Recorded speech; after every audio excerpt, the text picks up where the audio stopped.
Phase 2 of the Breaking Protocol had never failed in the entire history of the Galactic Council. It was designed around a simple truth that applied to every known species when faced with betrayal by their own. Leaders' social groups would collapse into chaos and mistrust. The technique was elegant in its simplicity: identify the group leader, then systematically destroy the trust between that leader and their followers. Min studied the human delegation carefully and decided that Dr. So Young was the obvious target. She was clearly the person the others looked to for guidance and decisions. If he could turn the group against her, the humans would fall apart.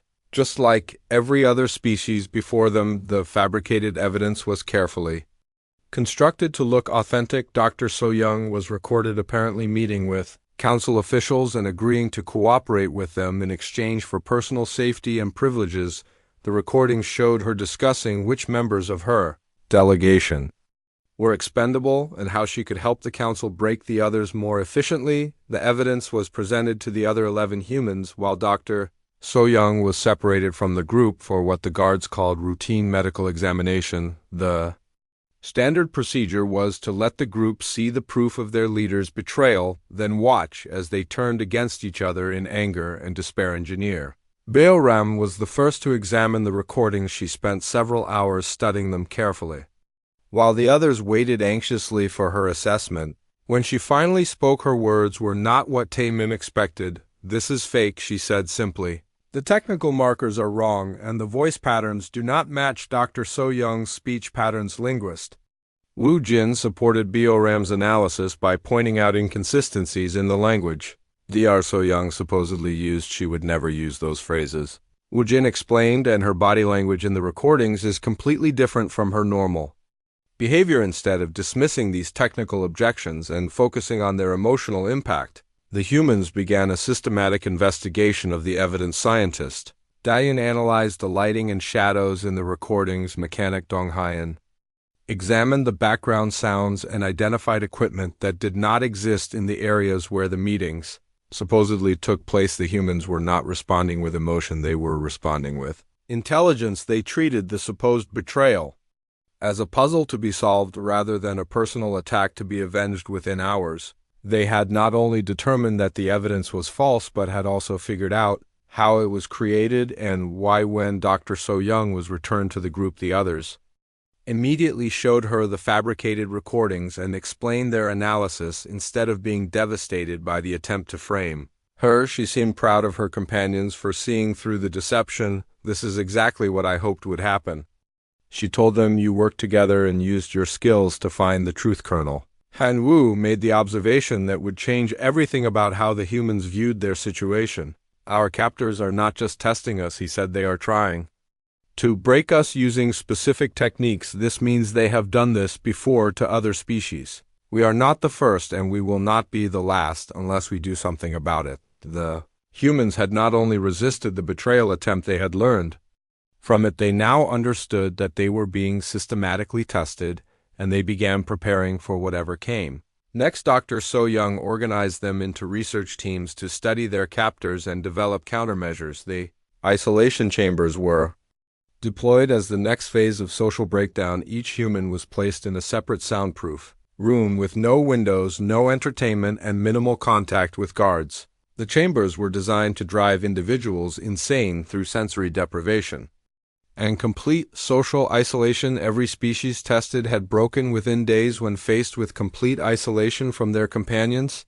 The lack of social contact and external stimulation caused psychological breakdown that made individuals desperate for any form of human interaction. Even with their captors, the humans found a way to communicate through the ventilation system. Engineer Beoram had discovered that sound could be transmitted through the air ducts if you knew the right frequency and location. She taught the others how to tap codes and whisper messages that could be heard in other cells. More importantly, the humans used their isolation time differently. Instead of descending into despair, they began supporting each other emotionally.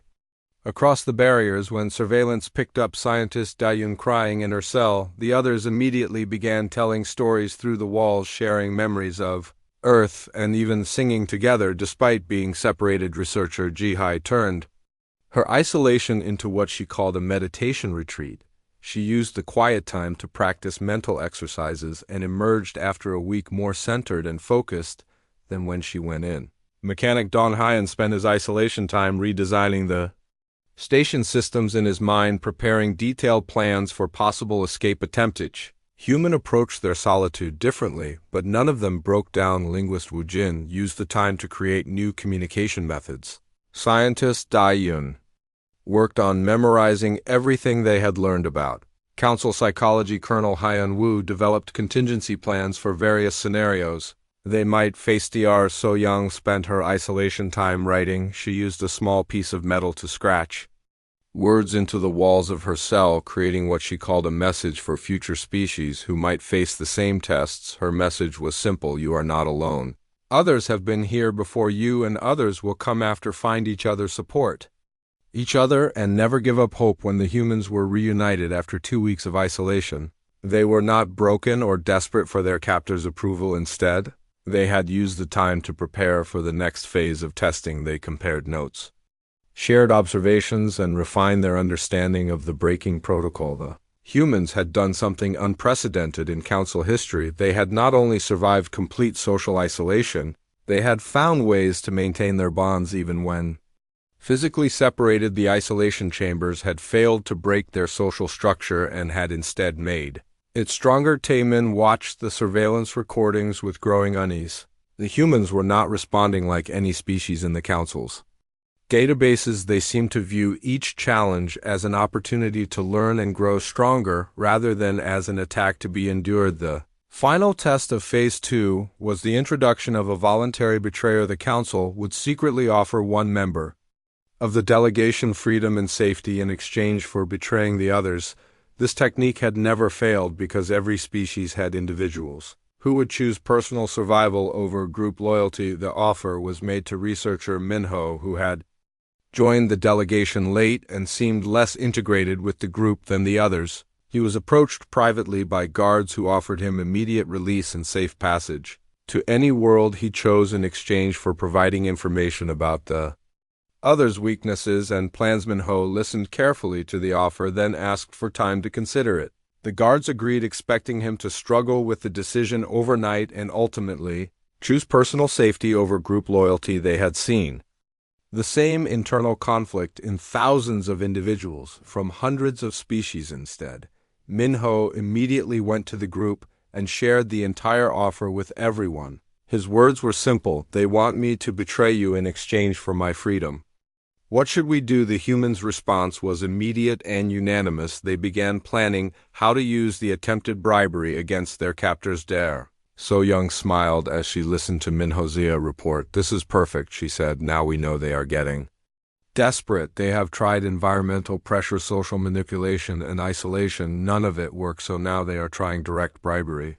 The humans began feeding false information to Minho to pass along to his supposed handlers. They created fake weaknesses and fictional plans while hiding their real preparations.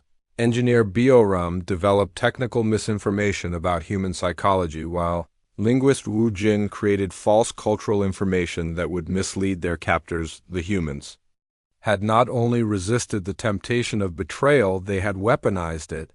They turned their supposed betrayer into a double agent and began using him to spread disinformation that would confuse and misdirect their captors. Phase 2 had not just failed, it had backfired completely. The humans were now actively working against the breaking protocol itself. They understood the system and were developing countermeasures that could potentially be shared with other species. Daemon realized that the Council faced something they had never encountered before.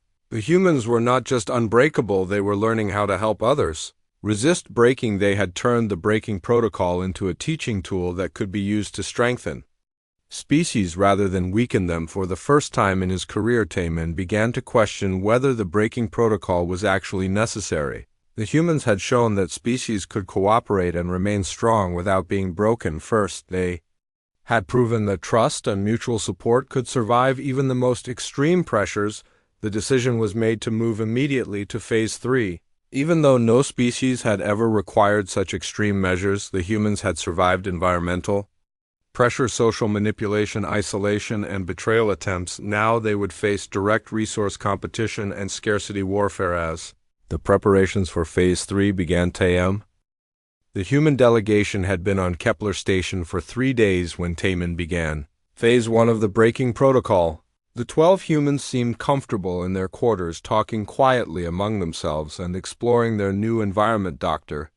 So Young had organized them into a simple structure with each person, responsible for different areas of their mission. Taman watched from the observation room as the environmental controls began their work. The temperature in the human quarters slowly dropped from comfortable to cold, then rose to uncomfortably warm. The lighting system started flickering and changing colors at random intervals. The air circulation system began making strange noises that interrupted sleep. Most species showed immediate signs of stress when Phase 1 began. They would complain loudly, demand explanations, and start arguing with each other about what to do.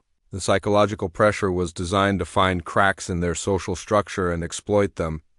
Until the group fell apart, the humans reacted differently. At first, they seemed confused by the environmental changes. Engineer Bioram examined the wall panels and climate controls while Dr. So Young asked their guards if there was a technical problem. The guards gave the standard response that solar interference was affecting the station's systems. Instead of accepting this explanation or becoming angry, the humans began working together to solve the problem. Bioram discovered that the environmental controls were being deliberately manipulated. She shared this information with the group, but instead of panic, there was calm discussion. Colonel Hyun-woo suggested they treat the situation as a survival exercise. The humans began adapting to their changing environment. When the temperature dropped, they shared blankets and body heat. When it became too hot, they removed clothing and used water to cool themselves. The flickering lights were dealt with by creating schedules, so someone was always awake to watch for problems. Taman had never seen anything like it. Other species would fragment under the same pressures, with individuals looking out for themselves first. The humans seemed to be getting stronger as a group the more pressure they faced. The food restrictions began on day 5. The humans' daily rations were reduced to barely adequate levels, and the quality of the food became poor. Most species would start hoarding food or fighting over the best portions the strong would take from the weak, and social bonds would break down under the pressure of scarcity. Humans did something unprecedented. They organized their food distribution so that everyone received equal portions, regardless of size or strength. When scientist Dayan became sick from the stress and poor nutrition, the others gave her larger portions of their own food. Colonel Han-woo, who was the largest and strongest member of the group, consistently took the smallest meals. Researcher Ji-hai began leading the group in meditation exercises to help deal with hunger and stress. Mechanic Dong-hyun taught the others how to repair their failing equipment using improvised tools from their meal containers. The humans were not just surviving, they were creating new systems to thrive under pressure. The communication blackout was supposed to be the final element of Phase 1. The humans were told that solar interference was blocking all transmissions to and from their homeworld. This isolation from family and support systems had broken the morale of every previous species. Tested Dr. So Young received the news with obvious sadness, but she immediately called the group together for what she called a family meeting. She reminded them that they had known this mission might involve long periods without contact with Earth. She spoke about the importance of their work and how proud their families would be of what they were accomplishing, began creating their own communication rituals. Linguist Woo Jin started teaching others phrases in different Earth languages. Scientist Da-yoon shared stories about her childhood and family. Engineer Bioram talked about the technical project she hoped to work on when she returned home. Instead of the isolation breaking their spirits, it seemed to bring them closer together.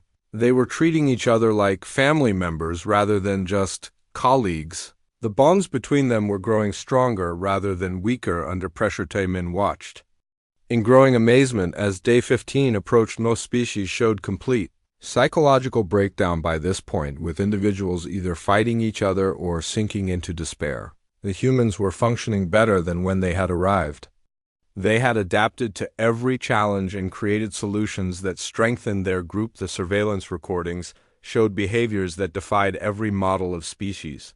Psychology: when the humans thought they were unobserved, they did not plot escape or rage against their captors. Instead, they played games, shared personal stories, and found ways to exercise together in their cramped quarters. Researcher Ji-Hai had become the group's emotional support, helping others deal with stress and homesickness.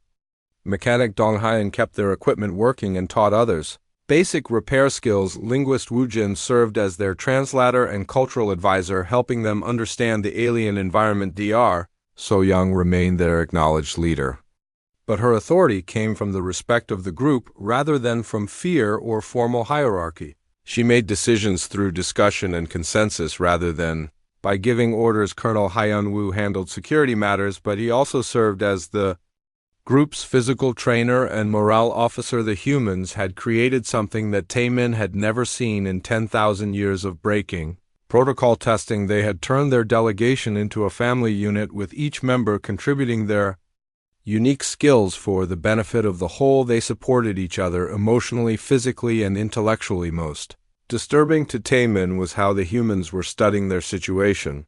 They had figured out that the environmental problems were deliberate and were analyzing the pattern of challenges they faced. Dr. So-young had begun keeping a detailed record of everything that happened while Engineer Biorem was mapping the station systems. The humans were not just surviving Phase 1. They were learning from it. They were treating their captivity as an intelligence-gathering operation and preparing for whatever came next instead of being broken by the experience.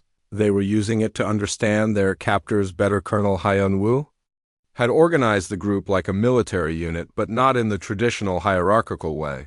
Instead, he had created a system based on individual strengths and cooperative problem-solving. Each person had a role that utilized their skills while contributing to the group's survival. By day 18, when the proud Zephyrian Empire had been begging for mercy, the humans were actually more organized and cohesive than when they had arrived. Phase 1 had completely failed to break them.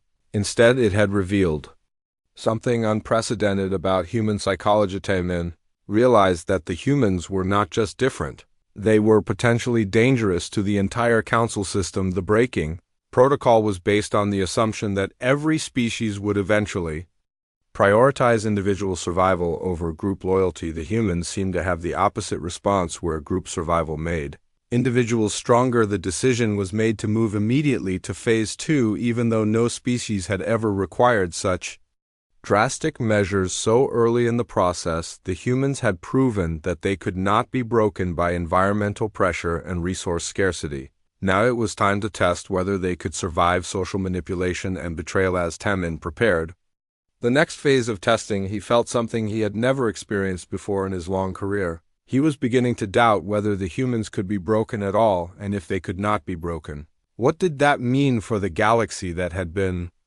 built on the assumption that every species had limits?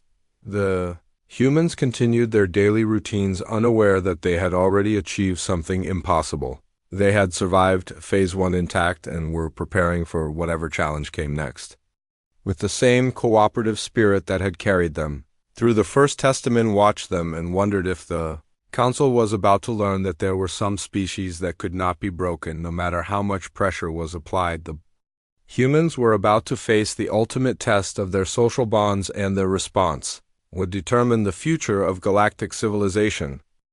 Taemin stood in front of the massive display screen in his office and watched the stars move slowly across the darkness of space. The screen showed thousands of worlds, each one representing a different species that had learned the same hard lesson. Every species breaks when pushed hard enough. The Galactic Council had been teaching this lesson for over 10,000 years. It was not a cruel lesson, but a necessary one in a galaxy where different species fought over resources and territory. Someone had to keep the peace. The Council had found that the best way to prevent wars was to make sure every species understood their limits. Taemin had seen it happen many times before. A proud species would join the Council thinking they were strong and independent. They would demand equal treatment and refuse to follow the rules that kept the galaxy safe. Then the breaking protocol would begin, and within weeks that same proud species would be begging for protection and guidance. The reptilian Vorthek had been one of the strongest species in the galaxy. Their warriors were fierce, and their technology was advanced. They had conquered dozens of worlds and thought nothing could stop them. Then their twin sons began to die, the council offered to help, but only if the Vorthok agreed to certain conditions. The Vorthok refused and said they would save themselves. Taimin remembered watching the reports as the Vorthok civilization fell apart. Their military abandoned the outer colonies to protect the homeworld. Riots broke out as different factions fought over the remaining resources. Within months, the species that had once ruled half a sector was reduced to scattered refugees begging other worlds for shelter. The council eventually rescued them, but by then, the Vorthok understood their place in the galactic order. The crystalline Nexari had been different, but their ending was the same. They were a species that communicated through complex light patterns and shared thoughts. Across their entire civilization, they believed their unity made them unbreakable. The council introduced electromagnetic interference that disrupted their communication networks. Suddenly, a species that had never known individual thought was faced with billions of minds cut off from each other. The Nexari went insane within days. Without their shared consciousness, they could not function. Their cities fell silent, their ships drifted aimlessly through space, and their colonies simply stopped working. The council restored their communications, but the Nexari never forgot how helpless they had been when their greatest strength was taken away. The insectoid Threx had seemed the most stable of all. They had a perfect society with every individual knowing their exact role. From birth workers worked, builders built, and warriors fought. The queen caste made all decisions, and the lower castes obeyed without question. It was a system that had worked for millions of years. Then a carefully designed plague struck the Threx homeworld. It only affected the queen caste, but it was completely fatal. Within weeks, every queen was dead, and billions of worker Threx were left without guidance. They had never learned to think for themselves or make decisions. The workers wandered aimlessly through their cities, not knowing what to do. Without orders, the Threx civilization collapsed, not from external attack, but from the removal of their leadership structure. These were just 3 examples, but Taimin knew hundreds more. Every species had a breaking point, and his job was to find it. The council called it the breaking protocol, but they preferred to think of it as education. It was better to learn your limits in a controlled environment than to discover them during a real crisis. The newest species to join the council was called humanity. They came from a small blue world in the outer rim of the galaxy. Their technology was primitive compared to council standards. They had only recently developed faster than light travel, and their weapons were simple chemical and nuclear devices. They should have been easy to integrate into the galactic community. What made humans interesting was their history. Most species achieved space travel after uniting their world under a single government or philosophy. Humans had reached the stars while still fighting each other. Their planet showed the scars of countless wars, and their species had never truly been at peace. Taimin had studied the human records.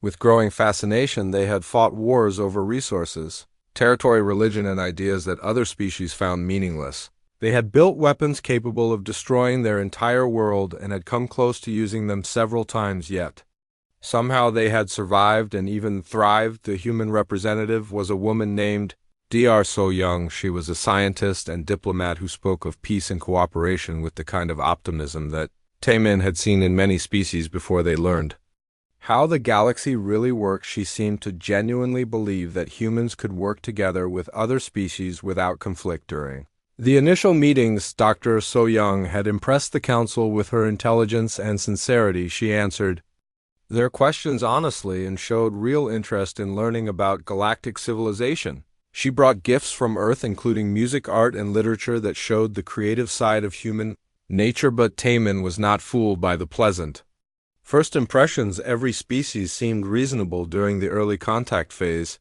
It was only when they faced real pressure that their true nature emerged. The council had learned long ago that the only way to prevent future conflicts was to understand how each species would react under stress. The breaking protocol was designed to test every possible failure point. It began with psychological pressure, then moved to social isolation, resource deprivation, and finally direct threats. Most species broke during the first or second phase. Only the strongest lasted until the third phase, and no species in council history had ever survived the fourth phase. Taimin expected humans to break quickly given their history of internal conflict if they could not maintain peace among themselves. How could they handle the pressures that had destroyed entire galactic civilizations?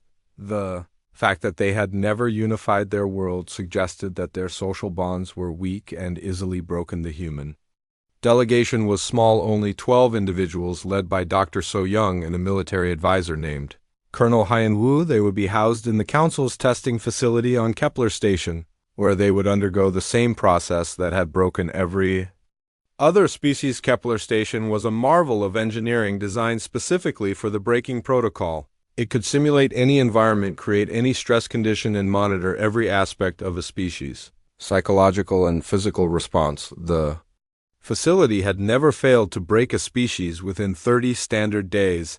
The record holder had been the Zephyrian Empire, a proud warrior culture that had conquered dozens of worlds before encountering the Council. They had lasted 18 days. Before their delegation was begging to surrender their autonomy in exchange for protection, most species broke much faster than Thade Min reviewed the human files one more time as he prepared to begin the protocol. Dr. So Young was clearly the leader, but her authority seemed to come from respect rather than fear. Colonel Hyan Wu was the military representative, but he deferred to Dr. So Young on most matters. The other 10 humans were scientists, engineers, and diplomats, each with their own specialty. What struck Taemin as unusual was how the humans had selected their delegation. Most species sent their strongest leaders or their most expendable members. Humans had sent their most cooperative individuals, people who worked well together and complemented each other's skills. It was almost as if they had designed their delegation to survive exactly the kind of testing they were about to face, but that was impossible. The breaking protocol was the Council's most closely guarded secret. No species knew about it until after they had been successfully integrated into the galactic community. The humans could not have prepared for something they did not know existed. Taemin activated the facilities systems and began monitoring the human delegates as they settled into their quarters. They seemed tired from their journey, but were already organizing themselves and discussing their mission. They appeared to be exactly what they seemed, a group of intelligent individuals trying to represent their species in first contact with galactic civilization. Tomorrow, the breaking protocol would begin, and Taemin would discover what it took to break the human spirit. He expected it to be over quickly. Humans were clearly an unstable species that had survived only through luck and stubborn determination. Neither quality would help them against the systematic pressures they were about to face. The galaxy had taught 10,000 years of species the same lesson, and now it was humanity's turn to learn. Every species breaks when pushed hard enough. It was not a cruel truth, but a necessary one. And soon the humans would understand their place in the galactic order, just like every species before them.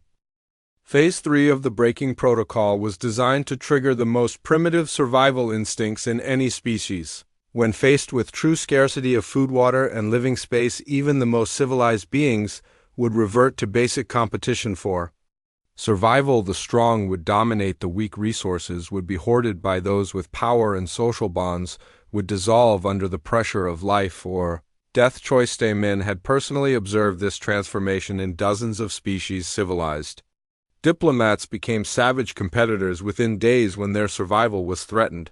The technique was based on millions of years of evolutionary psychology that applied to every known form of intelligent life. The humans were reunited from their isolation cells, but placed in a much smaller living area with barely enough space for all 12 individuals.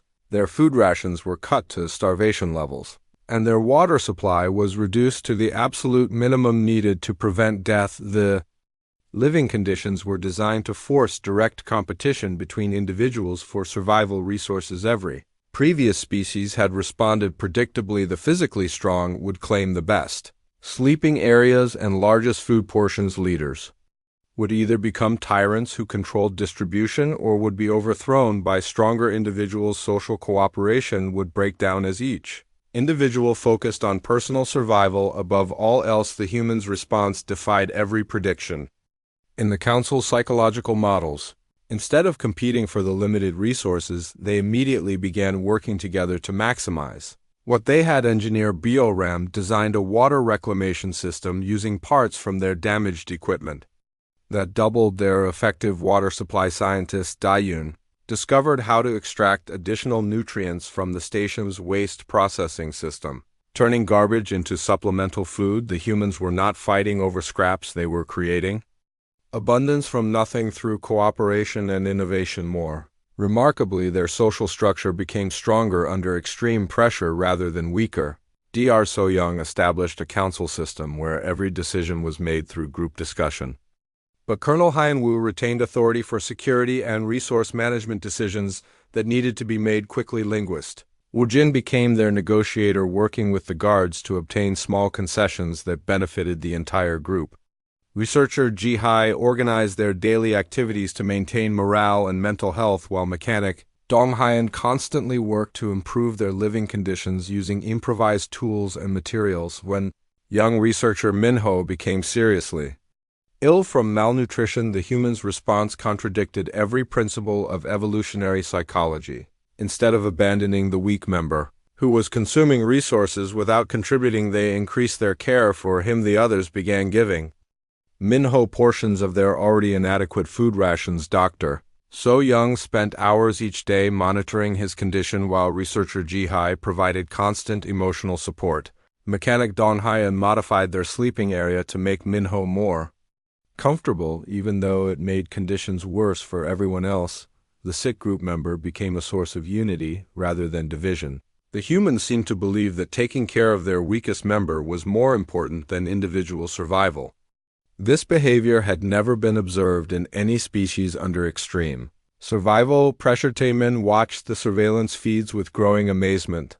The humans were not just surviving Phase 3, they were treating it as a collaborative engineering problem. Dr. So-young had convinced her people that their captivity was an opportunity to demonstrate human values to the galaxy. Colonel Hyun-woo organized daily meetings where the group shared information and planned improvements to their situation.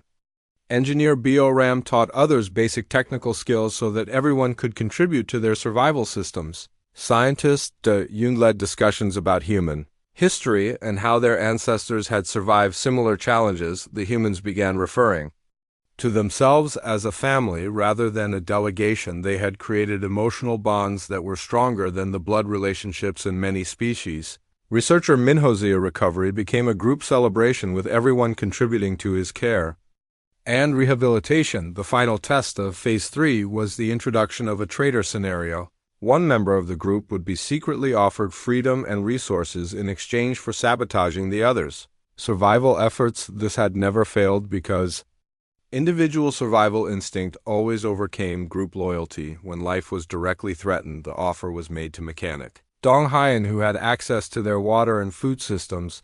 The guards told him that he could have unlimited resources and immediate release if he would damage the systems that kept the others alive. They emphasized that his companions would never know who was responsible. Dong-hyun listened to the offer carefully, then asked detailed questions about exactly what sabotage was expected and when it should occur. The guards were pleased, thinking they had found the human's breaking point. They gave him specific instructions and promised him that his betrayal would look like accidental equipment failure instead of sabotaging the life support systems. Dong-hyun immediately shared the offer with the entire group. His report was detailed and included every aspect of what the guards had asked him to do. The humans' response was swift and decisive. They began planning to use this information against their captors. Dr. So-young realized that the guards' desperation meant the humans were winning. "We have survived everything they have tried," she told the group. "Now they are asking us to kill each other because they cannot break us any other way. This means we are stronger than they expected." The humans began preparing false evidence of sabotage while actually improving their systems. Engineer Bo-ram created fake technical failures that would appear to be caused by sabotage while secretly making their equipment more reliable. Dong-hyun reported false progress to the guards while actually helping his companions. The group used the betrayal attempt to study their captors' psychology. They realized that the council expected every species to have individuals who would sacrifice others for personal gain. The fact that they kept trying this approach meant they could not understand cooperation that did not include betrayal. Colonel Hyun-woo made an observation. That would later prove prophetic. They keep testing us with the same methods that worked on other species, he said. That means every species in this council has been broken using these techniques. We are not just fighting for ourselves, we are fighting for everyone who came before us. The humans had survived Phase 3 by doing something unprecedented. They had faced extreme scarcity and turned it into abundance. They had encountered survival pressure and responded with increased cooperation. They had been offered individual salvation and chose group solidarity. Taemin realized that Phase 3 had not just failed, it had revealed something dangerous about human psychology. The humans were not just unbreakable, they were learning how to resist, breaking in ways that could be taught to other species. The decision was made to proceed immediately to Phase 4, even though no species in Council history had ever required such extreme measures. The humans would now face direct threats to their homeworld and species, the ultimate test that had never failed to break even the strongest civilizations. As preparations began for the final phase, Taemin felt something he had never experienced in his long career. He was beginning to fear that the humans might actually be unbreakable, and if they could not be broken, what would that mean for the entire system of galactic control that depended on every species? Having limits, the humans continued their daily routines of cooperation and mutual support, unaware that they were about to face a test that would either break them completely or prove that some species could not be controlled through fear. They had already achieved the impossible by surviving 3 phases of systematic psychological warfare. Dr. So Young gathered her companions for what she called a family meeting as they prepared for whatever came next. We have learned something important about our captors, she told them. They break species as a standard procedure. This means the entire galactic community is built on fear and submission. If we can resist them, we can show others that resistance is possible. The humans were no longer just trying to survive their captivity, they were preparing to challenge the entire foundation of galactic civilization. Their response to Phase 4 would determine whether 10,000 years of Council control would continue, or whether a new age of galactic cooperation was about to begin. Taemin watched them prepare and wondered if he was witnessing the end of the world he had always known. The humans had proven that breaking was not inevitable, and now they were about to face the ultimate test of that belief. Phase 4 was the ultimate test that no species in the 10,000-year history of the Galactic Council had ever survived. It was reserved for the impossible case where a species somehow endured environmental pressure, social manipulation, resource scarcity, and betrayal attempts. Phase 4 was designed to break even the strongest will through direct threats to everything the species valued most. The technique was simple and brutal. The test subjects would be shown their homeworld under attack, their families dying, and their entire civilization facing extinction. The choice would be immediate and final: submit completely to Council authority or watch their species burn. The psychological impact was designed to be overwhelming, destroying even the most determined resistance through the weight of collective guilt and responsibility. Taemin had never personally administered Phase 4 because no species had ever required it. The theoretical model suggested that even the strongest individuals would break instantly when faced with the destruction of everything they loved. The fear of being responsible for genocide would crush any remaining resistance. The 12 humans were gathered in the facility's main chamber, where holographic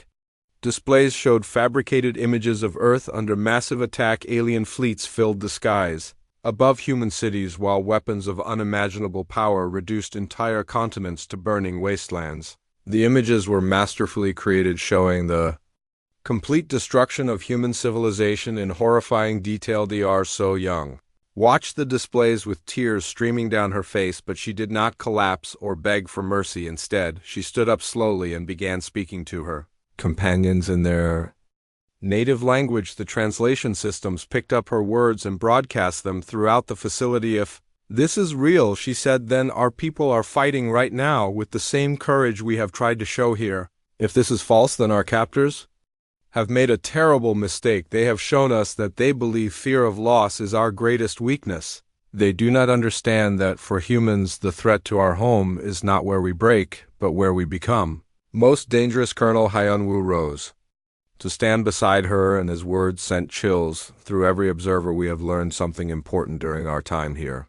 This council breaks species as a matter of routine policy. They have built their entire civilization on the assumption that everyone has a breaking point. If we submit now, we become part of that system of oppression. If we resist, we prove that their fundamental belief about the universe is wrong. One by one, the other humans stood. Engineer B.O. Ram spoke about human history and how civilizations had fallen and risen, again stronger than before. Linguist Wu Jin talked about the power of communication to bridge even the greatest differences. Scientist Dayun discussed adaptation and survival against impossible odds. Each speech built on the others, creating not despair but determination. Researcher Jai made the observation that would later be quoted throughout the galaxy: they are trying to break us by threatening what we love most, but humans do not break when we are afraid for those we love. Instead, we become willing to do anything to protect them. They have just told us that they are the threat. Our families face. Mechanic Dong Haiyan added his own insight. They expect us to choose between our freedom and our people's lives, but that is not how humans think. When our families are threatened, we do not surrender, we fight harder. We do not negotiate with those who would harm our children. Young researcher Minho, who had been offered bribes and had survived near death from starvation, spoke with quiet intensity. They have tested us with hunger, isolation, betrayal, and now with images of our homes burning. Each test was designed to find our breaking point, but they do not understand that each test has made us stronger and more united. Dr. So Young addressed the hidden observers directly, somehow knowing exactly where the surveillance equipment was located. We know you are watching, and we know this is a test, but we also know now what kind of organization you really are. You break species and then rule them through fear. You have built a galaxy where strength is crushed and hope is destroyed. She continued, speaking with growing passion. We will not be broken, and we will not allow you to continue breaking others. We reject your choice completely. We will not submit to your authority, and we will not abandon our people to your threats. Instead, we choose a third option. We choose to resist. The humans did something unprecedented in the history of the breaking protocol. They refused to accept the parameters of the test itself. Colonel Han Wu stepped forward and spoke directly to the cameras. We know you have broken countless species before us, but that ends now. We will find a way to help others remember what they were before you crushed their spirits. Engineer B.O. Ram announced that they had been studying the station's systems and had discovered how to communicate with the outside galaxy. We have been broadcasting our experiences to other species, she said, telling them about your breaking protocol and showing them that resistance is possible. Revelation that the humans had been transmitting information about the secret protocol sent shockwaves through the monitoring station. The breaking protocol was the Council's most closely guarded secret. If other species learned about it, the entire system of galactic control could collapse. Linguist Wu Jin addressed the observers in multiple alien languages that she had learned by studying the station's computer systems. We are speaking to every species that can hear us. You are not alone in facing these tests. Others have been broken before you, but that does not mean you have to be broken to scientist. Dayun shared technical information about human psychology and social structure that contradicted everything the Council believed about species behavior. We survive through cooperation, not competition. We grow stronger under pressure rather than weaker. We choose collective survival over individual safety. The humans had not only survived phase, for they had turned it into a platform for galactic revolution. They were no longer test subjects. They had become teachers, showing other species that the Council's methods could be resisted. Researcher Jihai made the final statement that would change galactic history. We know that many species listening to this broadcast were once as strong as we are. The Council did not break your strength. They broke your memory of being strong, but that memory can be restored if you choose to remember who you were before you learned to fear. Dr. So Young concluded their defiant response by offering an alternative to the Council system we propose. A new kind of galactic community based on cooperation rather than control, on building up rather than breaking down.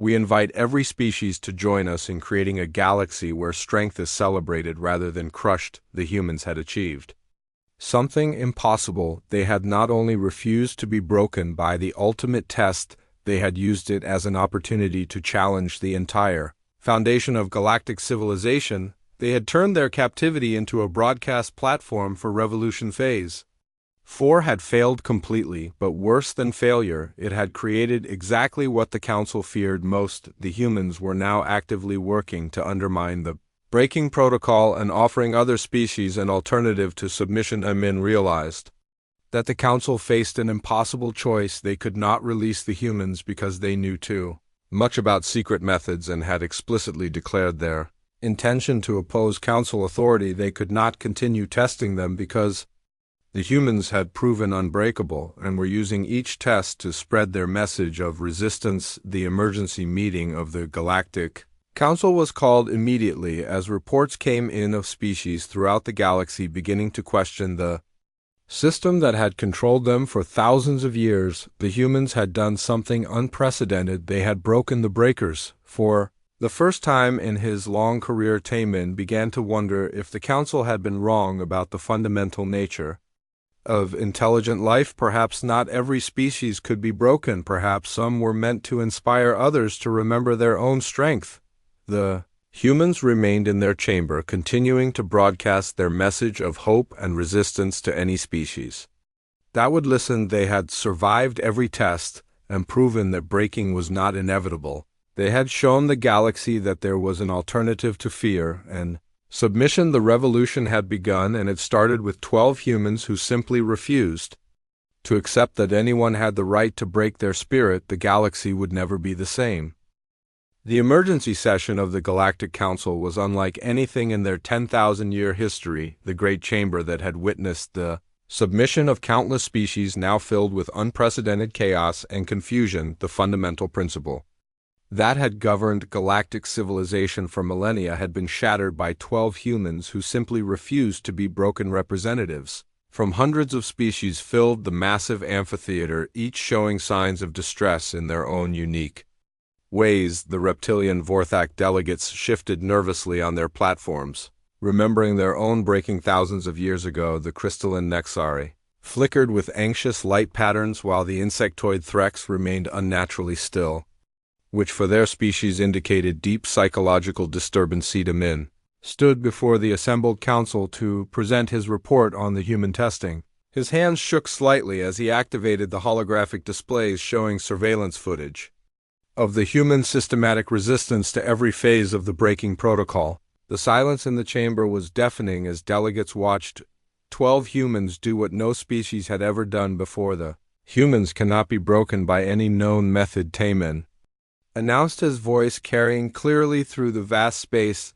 They have not only survived every phase of the protocol but have used each test to become stronger and more unified, more dangerous to our system. They have explicitly rejected our authority and declared their intention to help other species resist our method. Supreme Counselor Veltar rose from the central platform where the oldest and most powerful members of the council sat. His species, the Ethereals, had founded the council after their own breaking 10,000 years ago, and had never questioned the necessity of the system they had created in all of our recorded history. He spoke with a voice that had witnessed the rise and fall of countless civilizations. We have never encountered a species that could not be brought to understand the necessity of our methods. Every species eventually learns that cooperation through controlled submission is better than the chaos of unrestricted competition. But even as Veltar spoke, his words were interrupted by transmissions from the human facility. Dr.